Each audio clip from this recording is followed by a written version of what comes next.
I took away my daughter's car the day after I bought it, and I've never felt more proud. My 16-year-old daughter, Lily, had been counting down to her birthday for an entire year. Not because she was excited to turn 16, but because I'd promised her a car when she got her license. I'd been saving for 2 years, putting aside money from my electrician business to afford a used Honda Civic. When I pulled up to the house with it on her birthday, she squealed and hugged me for about 10 seconds. Then she walked around it and frowned. "Dad, this is silver. I specifically said I wanted white," she said. "Kayla just got a white one last month. Everyone's going to think I copied her, but got the worst color." I stood there, keys in hand, feeling my chest tighten. I'd spent 3 months looking for the right car in our budget. When I tried to explain, she cut me off. "Whatever, I guess I'll just have to park far away from Kayla at school." She took the keys and drove off. That night, she asked if we could get it wrapped in white. When I said no, she didn't speak to me for the rest of the evening. I decided to take the car back. The next morning, I told Lily the car needed an inspection. She rolled her eyes but handed over the keys. Then, I drove to the Honda dealership to return it. I was sitting in the waiting area when I noticed a woman about 25 in the corner, filling out paperwork with a little boy coloring beside her. She kept sighing and crossing things out. Finally, she folded up the papers and knelt down to the boy. "I'm sorry, Cole. I know I said we'd get a car today, but the bank said no," she said quietly, her voice cracking. "We'll have to keep taking the bus." The little boy, who couldn't have been more than 6, looked up at her. "That's okay, Mama. The bus is fun. We can play I Spy," he whispered. "And you don't have to cry. You're the best mama even without a car." She hugged him and wiped her eyes. She was wearing scrubs with a name tag that said Maya, CNA, and worn out sneakers. As they walked past me, I heard the boy say, "Mama, when I grow up, I'm gonna buy you a car, a really pretty one." That's when it hit me. My daughter had complained about a perfectly good car because of the paint color. This woman couldn't get approved for a loan despite clearly working hard,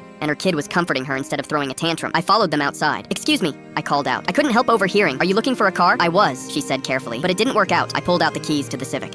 "I have a car I need to get rid of. 2019 Honda Civic, 42,000 miles, runs perfectly. I bought it for my daughter, but she doesn't want it." "Wrong color." The woman stared at me. "Sir, I can't afford to buy a car. That's why the bank—" "I'm not selling it," I interrupted. "I'm giving it to you." Dead silence. What?" she whispered. "I just watched you comfort your son, even though you're struggling. And I just listened to my daughter complain about this same car because it's not the right shade of silver," I said. "If you need a car, it's yours." Her eyes filled with tears. "Sir, I can't accept that. Just promise me one thing. When your son is old enough, teach him the same gratitude you just showed him today." She broke down crying, and her son hugged her leg, looking up at me like I was a superhero. "Why would you do this?" she asked. "Because you just taught me something about gratitude that I failed to teach my own kid." I handed her the keys and paperwork. She hugged me so tight I thought my ribs might crack. When I got home, Lily was watching TV. "Where's the car?" she asked. "I gave it to someone who actually wanted it." Her jaw dropped. "You what?" "Dad, that was my car." "It was going to be your car until you made it clear that my 2 years of saving wasn't good enough because the paint was the wrong shade." I went upstairs. Through my window, I could see the dealership parking lot down the street. Maya and Cole were standing next to the silver Civic. He was running his hand along the hood like it was made of gold, jumping up and down with pure joy over the wrong color car my daughter had rejected. That little boy thought that silver Civic was the best thing in the world, and watching him celebrate it made me realize my daughter had never looked that grateful for anything in her entire life.